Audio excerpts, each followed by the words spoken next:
शिखा देखने में अपनी जेठानी सुधा से ज्यादा खूबसूरत थी और आज सगाई के फंक्शन में भी वो तैयार होकर बहुत सुंदर लग रही थी। इस वजह से सुधा सबके मुंह से शिखा की तारीफ सुनकर चिढ़ रही थी। तभी शिखा की मम्मी उससे बातें करने लगी। सास का ध्यान किसी और से बात करने में था। सुधा बेटी, तुमसे एक बात कहनी थी। हाँ, बोलिए आंटी, क्या बात है? मैं ना तुम्हें अपनी बेटी की तरह एक बात कह रही हूँ। मेरी शिखा वैसे तो घर का सारा काम कर लेती है, पर इसे ना जो सबसे ज्यादा दिक्कत आती है वो है आटा गूंथने की। शिखा जब भी आटा गूंथती है इसका आटा गीला हो जाता है। अब इसे सही माप नहीं है आटे में कितना पानी डालना है। मेरे सामने जब मैं खड़ी होती हूँ तब तो ये ठीक आटा गूंथ लेती है, पर मैं इधर उधर हो जाऊं तो इसे अंदाजा नहीं रहता।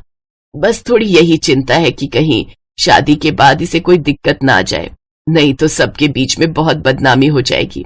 मैं बस इतना कहना चाहती हूँ कि अगर शुरू शुरू में तुम कुछ ऐसा कर दो कि इसे आटा गूंथने की जगह कोई और काम दे दो, तो इसकी बात भी सबके सामने नहीं आएगी, और फिर धीरे धीरे जब ये थोड़ा सीख जाएगी तो फिर तो कोई परेशानी की बात ही नहीं है।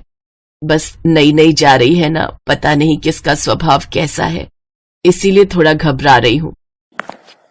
बस आंटी जी, इतनी सी बात, आप टेंशन मत लो। शिखा अब से हमारे घर की जिम्मेदारी है। मैं अपनी छोटी बहन की तरह उसका पूरा ख्याल रखूंगी। शिखा, तुम घबराना मत। मैं ऐसा मौका कभी आने ही नहीं दूंगी कि तुम्हें आटा गूंथना पड़े। उसकी जिम्मेदारी मेरी होगी। बस आप अब तसल्ली से शादी की तैयारी कीजिए। मैं बहुत जल्दी अपनी देवरानी को लेने आने वाली हूँ। थैंक यू भाभी, थैंक यू सो मच। शिखा की मम्मी ने तो अपनेपन से सुधा से अपने दिल की बात कही थी, पर सुधा को तो मौका मिल गया शिखा को नीचा दिखाने का। कुछ दिनों बाद शिखा की शादी हो जाती है। शादी के कुछ दिनों बाद जब शिखा रसोई में खाना बनाने में हेल्प करने लगी